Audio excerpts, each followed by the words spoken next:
할렐루야. 주님의 선하신 은혜가 새로운 한 줄 맞이하는 우리 사랑하는 교민들과 동행하시기를 간절히 축원합니다. 다 함께 기도하겠습니다.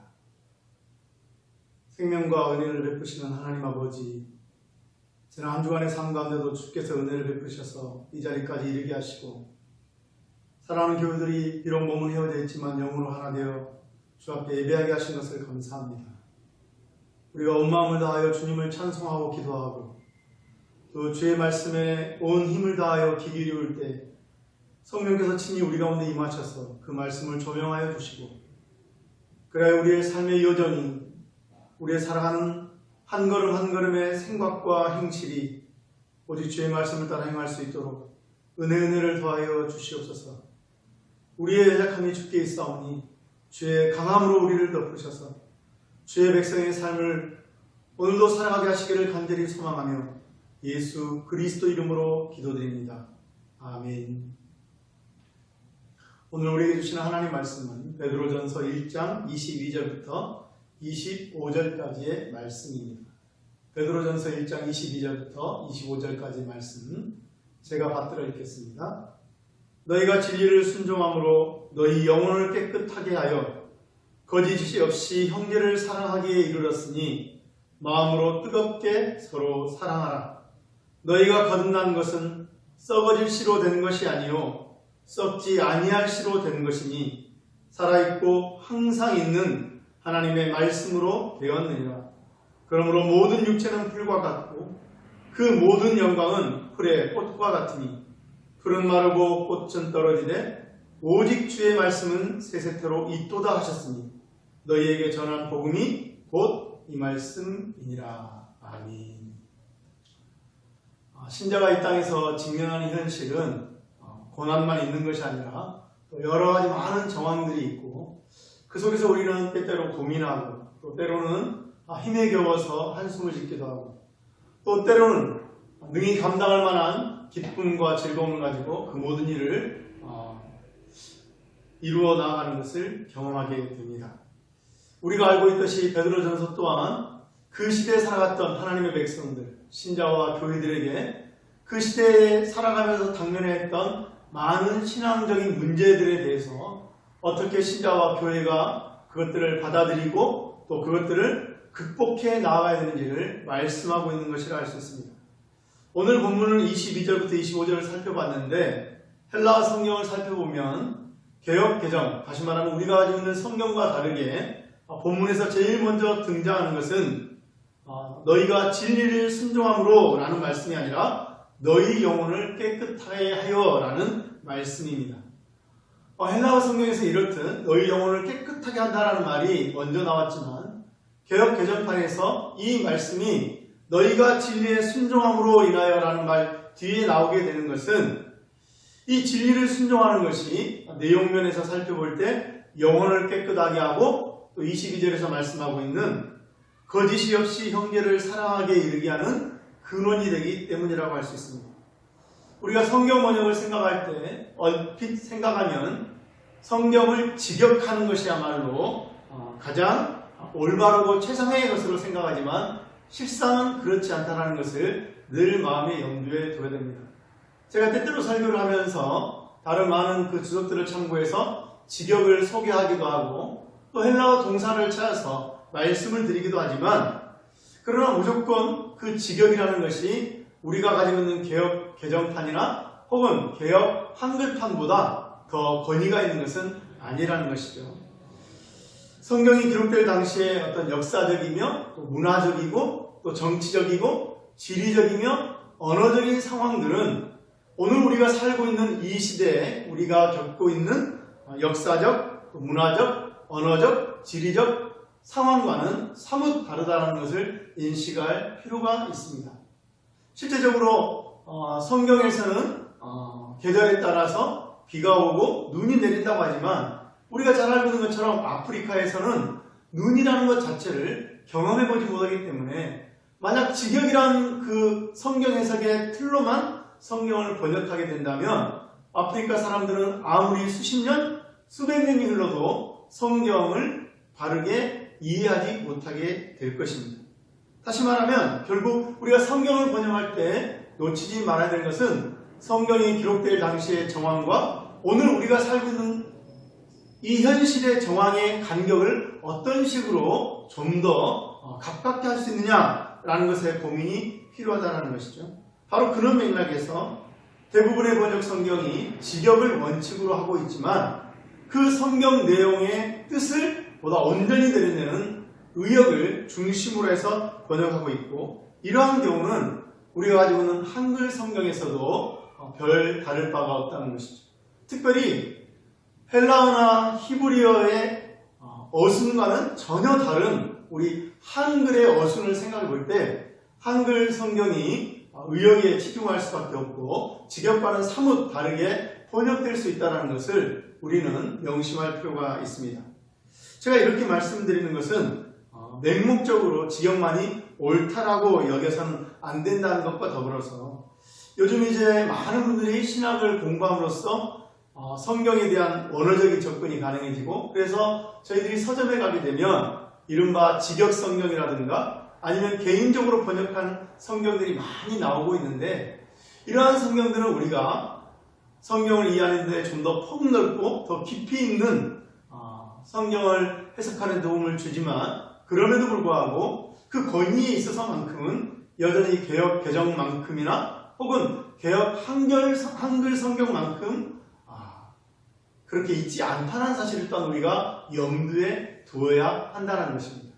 물론 우리가 설교를 하고 또 성경을 읽다 보면은 가끔 개역 개정판과 개역 한글판의 어떤 그 한계들을 또 발견하게 되지만, 그것은 우리가 이 땅에 살아가는 동안 성경의 원본이 아닌 이상 번역본에 있어서는, 사본에 있어서는 어쩔 수 없는 한계라는 것을 인식하면서 우리가 지니고 있는 이 한글 개역 개정판이나 개역 한글판에 대한 애정과 권위를 의심하지 말고 성경 말씀을 묵상할 때 무엇보다 기본적으로 이 한글 개역 개정판이나 개역 한글판을 두고 거기에 다른 이들의 사역들을 참고해서 성경을 보는 자세가 중요하다라는 것을 말씀을 드리고 시작을 하는 것이죠. 자, 오늘 본문 말씀 특별히 22절이 말해주는 진리에 순종하는 신자의 삶은 어떻게 나타나는가 라고 질문할 때 두 가지 모습으로 현실에서 드러나는 것을 볼 수가 있습니다. 첫 번째는 깨끗한 영혼을 지니게 된다는 것이죠. 이건 개인적인 측면에서 보게 되면 자기 자신에 대하여서 깨끗한 영혼을 지니게 되게 된다는 것입니다. 두 번째로는 거짓이 없이 형제를 사랑한다는 것입니다. 이것은 사회적인 측면에서 볼 때 함께 공동체로 있는 형제와 자매에 대하여서 더 많은 순수한 사랑을 하게 된다라고 말하고 있다는 것이죠. 바로 이것이 진리를 따르는 신자와 교회의 모습이라고 할 수가 있습니다. 진리를 따름으로 말미암아 우리의 영혼은 깨끗하게 되고, 진리를 따름으로 말미암아 우리의 교회는 사랑이 더욱더 넘치는 신령한 공동체가 되어지는 것이죠. 바로 이것이 오늘날 우리 등대교회가 지향해야 될 교회의 가장 아름다운 모습 중에 하나라는 사실을 우리가 명심하기를 원합니다. 우리는 하나님의 말씀을 따라 특별히 진리를 따라가면서 우리의 개인적인 삶 속에서 우리 교회 공동체 안에서 영혼이 깨끗하게 되고 형제를 사랑하고 자매를 사랑하되 더욱더 거짓 없는 마음으로 뜨겁게 사랑하는 일이 많아지는 그런 교회가 되어야겠다는 것입니다. 코로나19로 말미암아 방역 지침이 또 높아지고, 그래서 벌써 우리가 예배를 드리지 못한 지 2달여 이루고 있습니다. 저희가 8월 22일부터 비대면 예배를 드리기 시작했으니까 참 많은 시간 사랑하는 교우들의 얼굴을 보지 못하고 있는데, 다른 모든 교우들도 그렇겠지만 저는 우리가 대면에서 예배 드릴 수 있는 날을 고대하고 있습니다. 부디 주께서 선을 베푸셔서 우리에게 하루라도 빨리 우리 사랑하는 교우들의 얼굴을 서로가 맞대고 보는, 그리고 함께 찬송하고 함께 기도하고 함께 주의 말씀을 드리며 은혜를 나눌 수 있는 그 복된 날이 오게 하시기를 간절히 소망해 봅니다. 자, 이제 구체적으로 오늘 본문 말씀을 한번 살펴보려고 하는데, 우리가 이 예수님께서 십자가의 고난을 받으시기 전에 재판장에 서셨을 때 빌라도는 예수님께 대하여서 많은 질문을 했는데 그 질문 중에 하나가 진리가 무엇이냐라는 것이었습니다. 오늘 우리가 이 22절부터 25절을 살펴보면서 저희가 먼저 해야 될 질문이 있다면 그 또한 빌라도가 예수님께 물어봤던 것처럼 진리가 무엇이냐라고 질문해야 된다고 생각하는데, 이미 말씀드렸던 것처럼 진리가 신자를 신자되게 하고 교회를 교회되게 한다라고 할 때 그 진리가 결국은 신자와 교회의 중심에 있다고 할 수 있기 때문에 오늘 본문에서 말하는 진리가 무엇인가를 우리가 발견하게 될 때 우리의 삶이 신자로서 더욱더 영혼이 깨끗하게 되고 우리의 교회가 교회로서 형제와 자매를 사랑하되 거짓없이 사랑하고 더욱더 뜨겁게 사랑할 수 있는 그 이유와 또 근거와 능력의 근원을 발견할 수 있기 때문입니다. 진리가 무엇이냐? 이 질문은 실은 멀리 찾아볼 필요가 없는데, 왜냐하면 우리가 읽었던 22절부터 25절 본문 안에 이 진리가 무엇인가에 대한 대답이 담겨져 있기 때문입니다. 그것은 바로 23절부터 25절에 기록되어져 있습니다. 여러분 한번 23절부터 25절의 말씀을 다시 한번 읽어볼까요? 너희가 거듭나는 것은 썩을 씨로 된 것이 아니요 썩지 아니할 씨로 된 것이니 살아있고 항상 있는 하나님의 말씀으로 되었느니라. 그러므로 모든 육체는 풀과 같고 그 모든 영광은 풀의 꽃과 같으니 풀은 마르고 꽃은 떨어지되 오직 주의 말씀은 세세토록 있도다 하였으니 너희에게 전한 복음이 곧 이 말씀이니라. 아멘. 여기 보시게 되면 23절 서두에 너희가 거듭난 것은 이라고 이렇게 시작되고 있는데, 이 말씀은 어쩌보면은 22절의 말씀과는 그 내용상 이렇게 어울리지 않는 말씀처럼 여겨질 수 있습니다. 그죠? 22절에서는 너희가 진리에 순종함으로 너희 영혼이 깨끗하게 되고 너희가 형제와 자매를 사랑하기를 거짓없이 했으니 더욱더 뜨겁게 사랑하라 라고 이렇게 뭔가 삶의 실제적인 것들을 권면하고 있는데, 이 23절부터 25절을 보게 되면 그러한 실제적인 권면이 아니라 다시 돌아와서 보다 더 근본적인 문제를 다루고 있기 때문에 이것이 어울리지 않는다라고 생각할 수 있지만, 우리가 22절에서 말하는 이 영혼을 깨끗하게 하여 라는 말씀의 의미를 바르게 이해하게 되면 왜 23절부터 25절의 말씀이 이 22절에 뒤따라야만 되는지를 발견할 수 있습니다. 진리의 순종을 통해서 이루어지는 영혼이 깨끗하게 되는 바로 이러한 일에 대해서, 특별히 영혼이 깨끗하게 된다고 할 때 이 말의 의미는 영혼이 정결하게 된다, 영혼이 순수하게 된다라는 말의 의미만 가지고 있는 것은 아닙니다.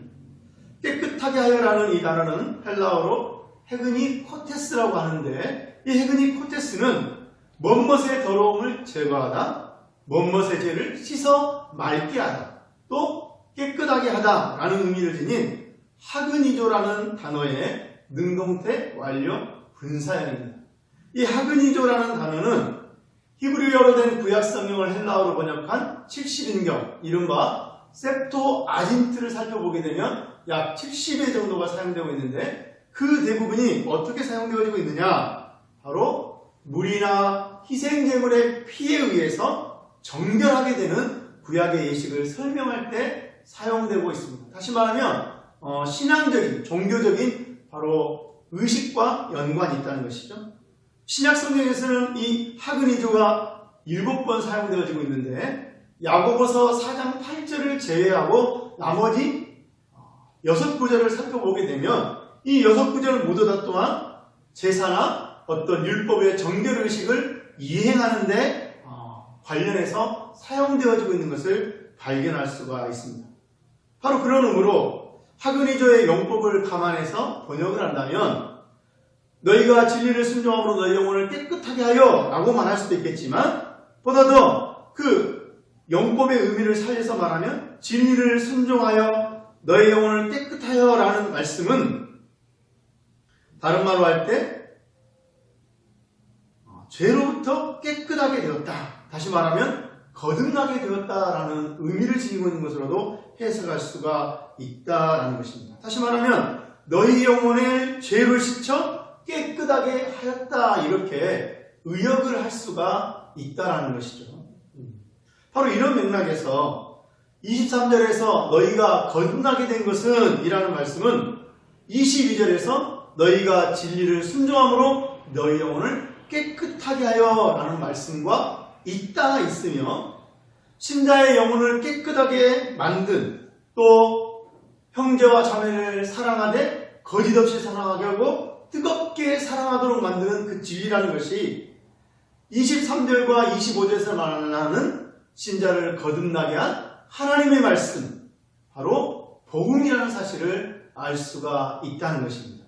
그런 맥락에서 오늘 본문이 말하는 진리란 우리가 삶을 살아갈 때 삶의 정황에서 필요한 어떤 구체적인 지혜, 어떻게 살아갈 것이냐라는 실제적인 문제를 다루는 지혜가 아니라 죄와 하나님과 우리 사이의 문제를 해결해 나가는 근본적 의미에서의 진리를 말하고 있는 것으로 이해할 필요가 있습니다.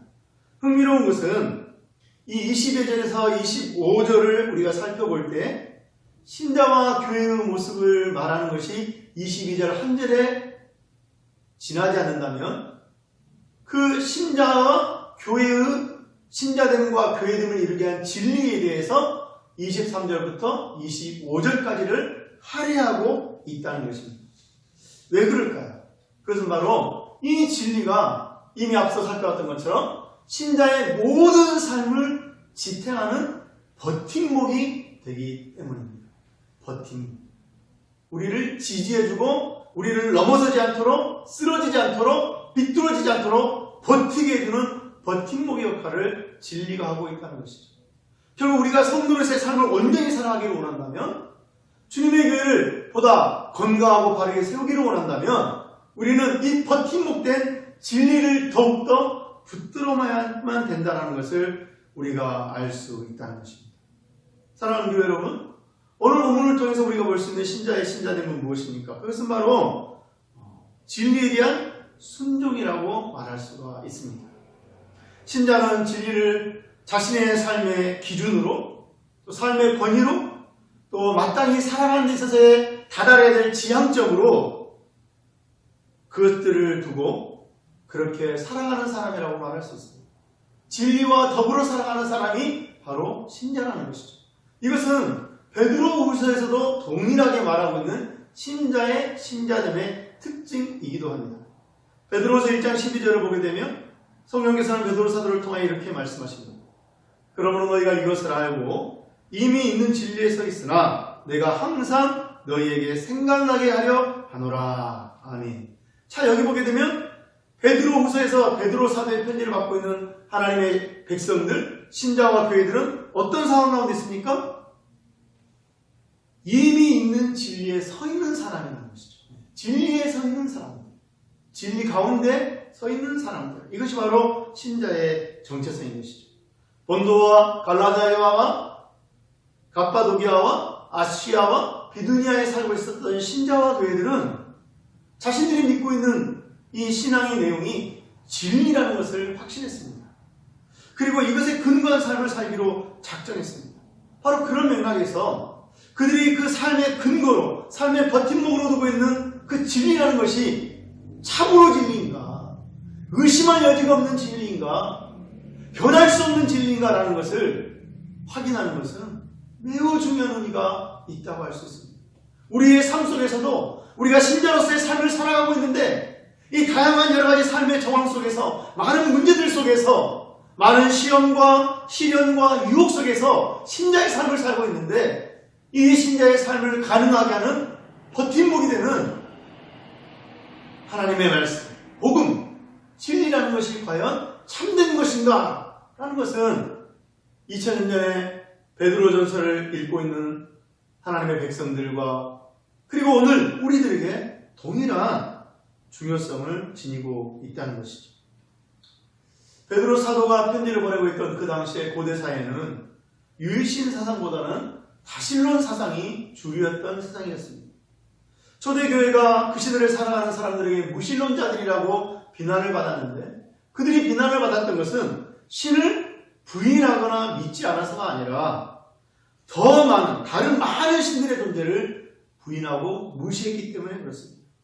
고대인들의 눈에 보기에는 하나님 한 분만이 오직 유일하신 하나님이시며 다른 신은 없다라고 말하는 이 하나님의 백성들, 그리스도인들, 신자들의 모습은 수많은 신들에 대한 불경이며 또한 다른 많은 신들을 부인하는 것과 같았기 때문에 그들을 향하여 무신론자라고 칭하였던 것입니다. 결국 바로 그러한 시대 속에서 하나님만이 유일한 참된 신이시라고 말하면서 그분이 선포한 복음을 자신의 삶의 세계관으로 자신이 마땅히 온 생명을 걸고 살아가야 될 삶의 지침으로 살아갔던 신자들은 많은 어려움을 겪을 수밖에 없었는데, 제가 10월을 맞이하면서 소개한 책이 한 권 있었습니다. 우리가 몰랐던 1세기 교회라는 책인데, 그 책을 보게 되면 그 책에서는 바로 그러한 신자들, 교회들이 맞이할 수밖에 없는 필연적인 핍박이 있었는데, 그 핍박을 수평적 핍박과 수직적 핍박으로 나누어서 말하고 있는 것을 우리가 읽으셨을 수도 있고 또 읽을 수도 있을 것입니다. 신자들은 그들이 따르는 진리로 말미암아 수평적으로는 그들의 곁에 있는, 함께 가족을 이루고 있는 가정으로부터 혹은 이웃으로부터, 사회로부터 핍박을 받게 됩니다. 그들은 또한 수직적으로 보게 되면 직장의 상사와 또 수많은 그 권위자들과 국가 권력으로부터 갈등을 겪게 됩니다. 그리고 그로 말미암아 핍박을 받게 되는 것이죠. 우리 예수님은 누가복음 12장 49절부터 53절에서 이렇게 말씀하셨습니다. 내가 불을 땅에 던지러 왔노니 이 불이 이미 붙었으면 내가 무엇을 원하리요? 나는 받을 세례가 있으니 그것이 이루어지기까지 나의 답답함이 어떠하겠느냐? 내가 세상에 화평을 주려고 온 줄로 아느냐? 내가 너에게 이르노니 아니라 도리어 분쟁하게 하려 함이로라. 이후로부터 한 집에 5사람이 있어 분쟁하되 셋이 둘과 둘이 셋과리니 아버지가 아들과 아들이 아버지와 어머니가 딸과 딸이 어머니와 시어머니와 며느리가 시어머니와 분쟁하리라 하시니라.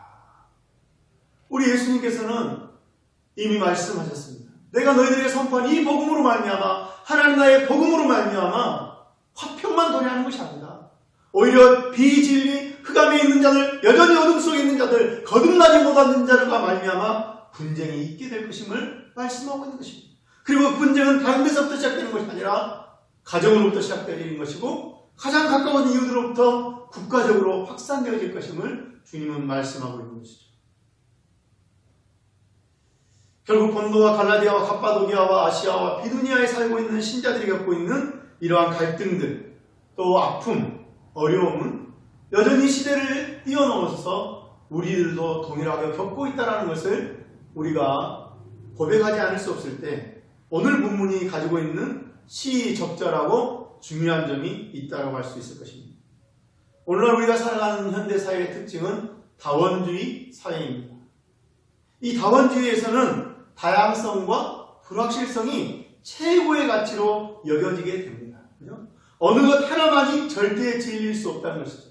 상대적으로 어떤 것이 우수하고 어떤 것이 열등할 수는 없다는 것이죠. 다 각각의 가치가 있고 존재의 의미가 있기 때문에 그 모든 것을 존중하는 것이야말로 이 사회를 살아가는 힘이요 미래를 향하여 나아가는 가장 올바른 삶의 방식이라고 말하고 있습니다. 또 하나는 불확실성입니다. 다양성만큼 중요한 것이 불확실성인데 아무도 알 수 없다는 것이죠. 미래는 알 수 없다는 것입니다. 어느 것으로도 예견할 수도 없고 확정할 수도 없다는 것입니다. 중요한 것은 바로 현재라는 것이죠. 그래서 불확실한 미래를 바라보면서 현재를 희생하는 것은 어리석기 짝이었기 때문에 바로 지금 현재에 충실하고 현재에 누릴 수 있는 것을 마음껏 누리는 것이야말로 삶의 진정한 지혜요 올바른 태도라고 말하고 있습니다. 흥미로운 기사를 봤는데 해병대의 부사관이 날이 갈수록 줄어들고 있다고 합니다.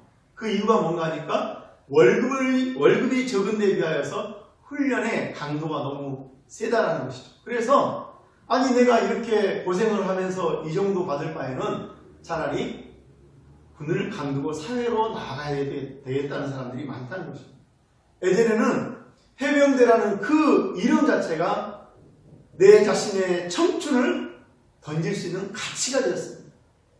그것이 내 삶의 가장 중요한 의미가 되기도 하고 자랑이요 명예가 되었지만 오늘날 세대에서는 그것이 아무런 명예라는 것이 어떤 조직에 자신을 희생하는 것이 내게 실제적으로 이익을 가져다 주지 않았을 때는 아무런 의미가 없다라고 생각하게 되고, 그러다 보니까 아니 굳이 고생을 하면서 이렇게 월급을 받는단 말이야? 해병대라는 그 이름 하나만을 위해서? 그것은 어리석은 것이다. 지금 당장에 내가 누릴 수 있는 것을 누리는 것이 중요하지 않느냐. 내가 투자한 만큼 받는 것이 맞다는 것이 아니냐.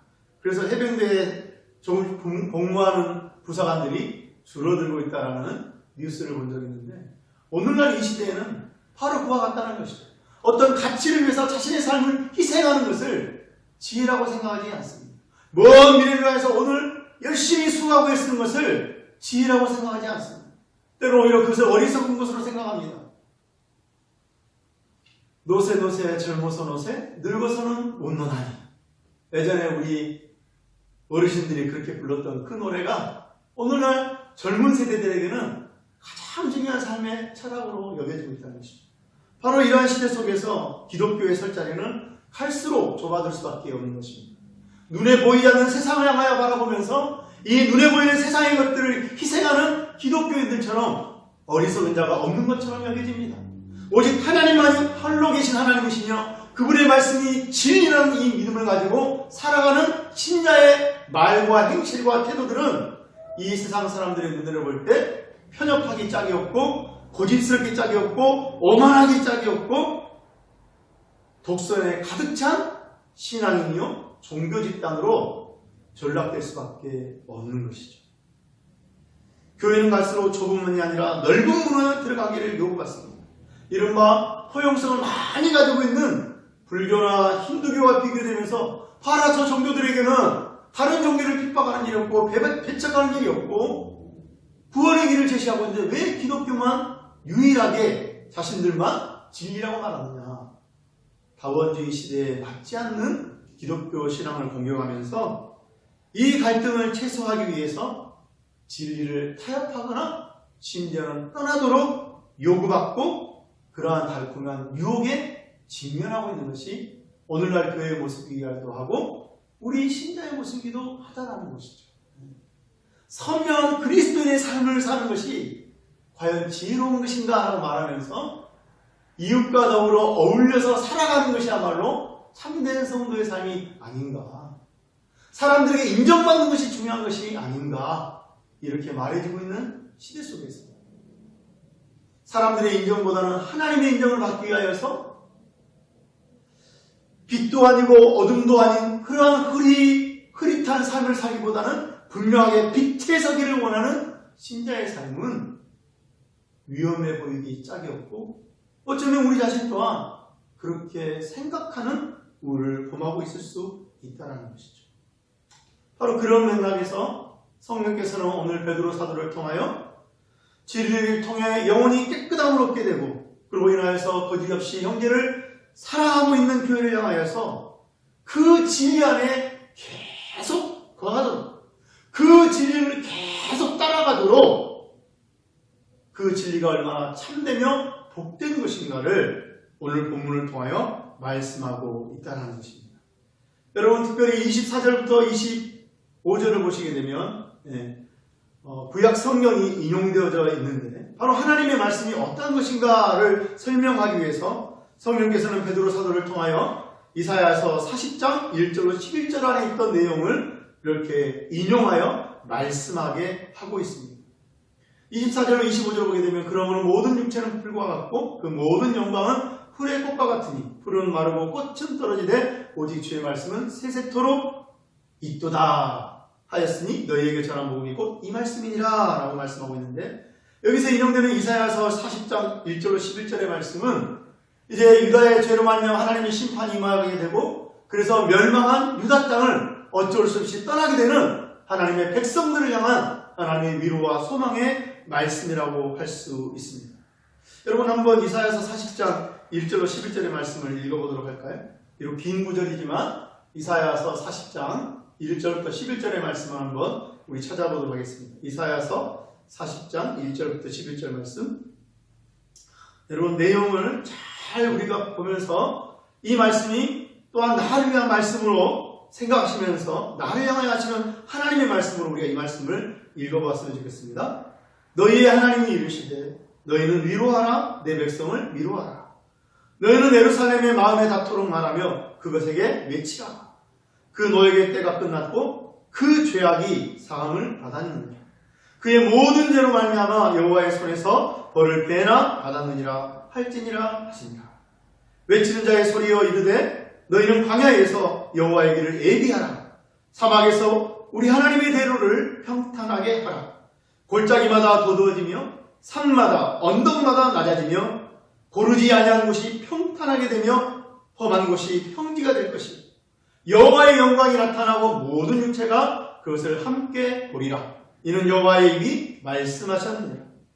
말하는 자의 소리여 이르되 외치라. 대답하되 내가 무엇이라 외치리까 하니 이르되 모든 육체는 풀이요 그의 모든 아름다움은 들의 꽃과 같으니 풀은 마르고 꽃이 시들면 여호와의 기운이 그 위에 불미라. 이 백성은 실로 풀이로다. 풀은 마르고 꽃은 시드나 우리 하나님의 말씀은 영원히 서리로다. 아름다운 소식을 시온에 전하는 자여 너는 높은 산에 오르라. 아름다운 소식을 예루살렘에 전하는 자여 너는 힘써 소리를 높이라. 두려워하지 말고 소리를 높여 유다의 성읍들에게 이르기를 너희의 하나님을 보라. 너희의 하나님을 보라. 보라 주 여호와께서 장차 강한 자로 임하실 것이요 친히 그의 팔로 다스리실 것이라. 보라 성급이 그에게 있고 보응이 그 앞에 있으며 그는 목자같이 양떼를 먹이시며 어린 양을 그 팔로 모아 품에 안으시며 젖먹이는 암컷들을 온순히 인도하시리로다. 할렐루야. 하나님은 뭐라 말씀하십니까? 신자를 둘러싼 환경과 또 그것들을 지배하고 영향력을 행사하는 사람들의 힘이 영원할 것 같아 보여도 그렇지 않다라고 말씀하십니다. 하나님의 기운이 임하게 되면 그것들은 마치 풀과 같이 꽃과 같이 시들어버리고 말 것이라고 말씀하십니다.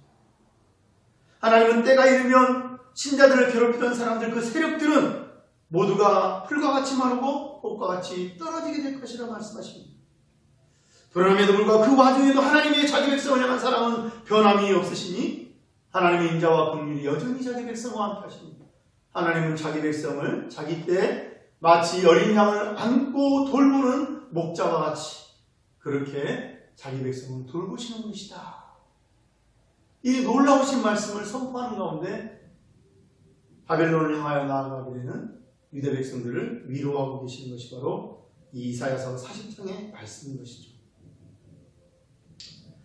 하나님께서는 결국 이 23절로 25절의 말씀을 통하여서 하나님의 말씀이 얼마나 복된 것인가, 이 복음이 얼마나 확실한 진리인가라는 이 사실을 통하여 우리에게 현실이 주는 두려움과 절망 속에 마냥히 앉아있을 것이 아니라 지금 이만 혹은 임박한 고난의 마음을 빼앗기고 두려움 가운데 떨고 있을 것이 아니라 지금까지 그렇게 해왔듯이 소망을 가지고 하나님의 백성의 삶, 신자의 삶을 어디에서든지 어떤 상황에서든지 멈추지 말고 계속 행하여 가라고 말씀하고 계시는 것입니다. 사랑하는 교회 여러분, 혹여라도 지금 우리가 지금까지 잘 걸어왔던 길에서 머뭇거리시면서 서성이고 계십니다. 아니면 다른 길로 가고자 하는 그러한 유혹의 직면에서 마음이 혼란 가운데 놓여져 있습니다. 아니면 내가 오고 있고 가고 있는 이 길이 진정 옳은 길인가라고 혹여라도 불안과 의심 가운데 놓여져 있습니다. 오늘 22절로 25절의 말씀을 통하여 하나님은 말씀하십니다. 보라, 나를 보라. 그리고 내가 너에게 주는 이 복음의 놀라운 생명과 구원의 역사를 보라. 그래야 다시 한번 힘을 내어서 연약한 무릎을 굳게 하고 너가 달려온 그 길을 끝까지 걸어가라고 우리 하나님께서는 말씀하고 있는 것입니다. 22절에서 우리는 너희가 진리를 순종함으로 너희 영혼을 깨끗하게 하여 거짓이 없이 형제를 사랑하게 이르렀으니 마음으로 뜨겁게 서로 사랑하라는 말씀을 받았습니다. 신자로서 또 교회로서 우리가 우리 사랑하는 교우들과 더불어 나눌 수 있는 진리의 올바른 열매가 무엇인가라고 할 때 성령께서는 베드로 사도를 통하여 거짓 없이 형제와 자매를 사랑하는 것, 또한 많은 여정 속에서도 마음으로 뜨겁게 서로 사랑하기를 포기하지 않는 것이다 라고 말씀하고 있습니다.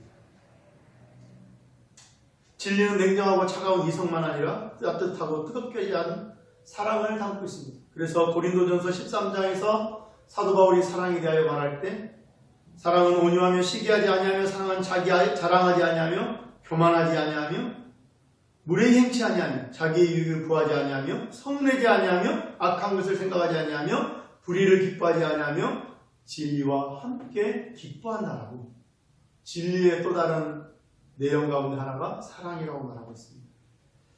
코로나19로 인해서 서로의 얼굴을 보지 못한 만큼 서로의 형편을 알기가 어렵습니다. 바로 이러한 상황 속에서 우리에게 요구되는 것은 서로에 대한 무관심과 무심함이 가중되는 것이라고 할 수 있습니다. 볼 수 없으면 볼 수 없게 될 만큼 마음을 무디게 하는 것이 아니라 더 간절한 마음으로 서로에 대한 관심을 가지고 혹시 함께 짊어져야 될 짐은 없는지 살펴보는 것입니다. 바로 그런 맥락에서 우리는 서로가 서로에게 서로의 짐을 고백할 수 있는 용기가 있어야 될 것입니다. 내가 짊어지고 있는 이 짐을 나 홀로만 감당하는 것이 아니라 그 짐을 나누는 것을 부끄럽게 여기는 것이 아니라 예수 그리스도의 피로 말미암아 한 가족된 사랑하는 교우들과 더불어서 함께 나누어 짊어지기를 원하고 그래서 그것을 고백하는 용기와 더불어서 그러한 고백을 들었을 때 사심없이 그리스도의 사랑으로 품고 함께 짊어가는 사랑이 우리 가운데 있어야 한다는 것입니다. 그런 의미에서 실천 없는 사랑합니다는 말처럼 가장 공허한 것도 없습니다. 성령께서는 베드로 사도를 통해서 베드로전서 1장만 하더라도 서로 사랑함으로 죄를 덮어주고 서로 대접함으로 원망이 없게 하고 서로 봉사함으로 받은 은사를 나누어주고 서로 겸손함으로 은혜를 받으라 라고 권면하시면서 교회 안에 신자와 신자 가운데 있어야 될 사랑의 구체적인 열매의 필요함을 말씀하고 있습니다. 주보에 매주마다 게재되고 있는 또 우리 장로님께서 아침마다 묵상회들과 더불어서 그 말미에 오늘 사랑하는 교우들을 위한 기도라는 제목을 올리시는 교우들의 그 이름들은 어쩌면 바로 이러한 사랑을 위한 가장 기본적인 것이면서도 가장 힘있는 사랑의 실천이라고 할 수 있습니다. 우리가 함께 보지 못하여서 사랑을 나누지 못한다면 비록 이 주보와 우리 장로님의 묵상의 글과 기도 제목을 통하여 우리는 서로 사랑할 수가 있다는 것이죠. 말씀을 맺도록 하겠습니다. 요한일서 2장 1절 3절의 말씀은 이와 같이 말하고 있습니다. 장로인 나는 택하심을 받은 부녀와 그의 자녀들에게 편지하노니 내가 참으로 사랑하는 자요 나뿐 아니라 진리를 하는 모든 자도 그리하는 것은 우리 안에 거하여 영원히 우리와 함께할 진리로 말미암음이로다. 은혜와 긍휼과 평강이 하나님 아버지와 아버지 아들 예수 그리스도께로부터 진리와 사랑 가운데서 우리와 함께 있으리라. 아멘. 우리 안에 거하시는 하나님, 우리 주 예수 그리스도 성령 하나님, 삼위일체 하나님, 그분의 진리로 말미암아 우리의 삶이 이번 한 주간도 승리할 수 있기를 간절히 축원합니다. 기도하겠습니다. 하나님 많으신 하나님 아버지, 오늘도 우리가 주의 말씀에 귀 기울이게 하시고 우리가 받은 복음의 그 귀중함과 또 이 복음을 의지하여 살아가는 신자의 삶이 얼마나 중요한 것인가를 다시 한번 생각해 보았습니다. 진리가 무엇이냐라고 물을 때 유일한 진리는 없다라고 말하는 이 세상 속에서 오직 하나님만이 참된 하나님이시며 예수 그리스도만이 길이요 진리요 생명이심을 믿고 나아가는 우리들이 오직 이 진리에 대한 확신을 가지고 흔들림 없이 믿음의 여정을 나아갈 수 있도록 성령이여 도와주시옵소서.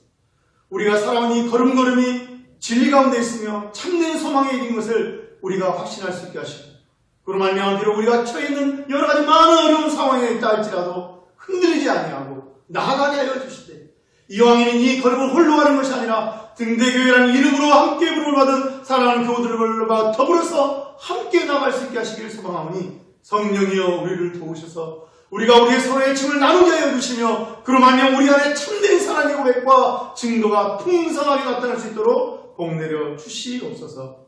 예수 그리스도 이름으로 기도하였사옵나이다. 이제는 우리 주 예수 그리스도의 은혜와 하나님 아버지의 무한하신 사랑하심과 성령님의 감동하심의 역사 나로 하여금 하나님의 백성 되게 하셔서 하나님이 주시는 참된 소망을 위하여 살게 하시는 이 진리를 따라 흔들림 없이 다시금 신자의 길을 걸어가기를 원하는 교회의 교회됨을 바르게 세우기를 소망하는 우리 사랑하는 모든 교우들을 위해 우리 사랑하는 교우들이 온 마음을 다하여 세워가는 가정과 직장과 사업의 특전 위에 이 나라 민족 가운데 이제부터 영원토록 함께 하시기를 간절히 축원하옵나이다. 아멘. 말씀을 뵙도록 하겠습니다. 사랑합니다. 감사합니다. 축복합니다.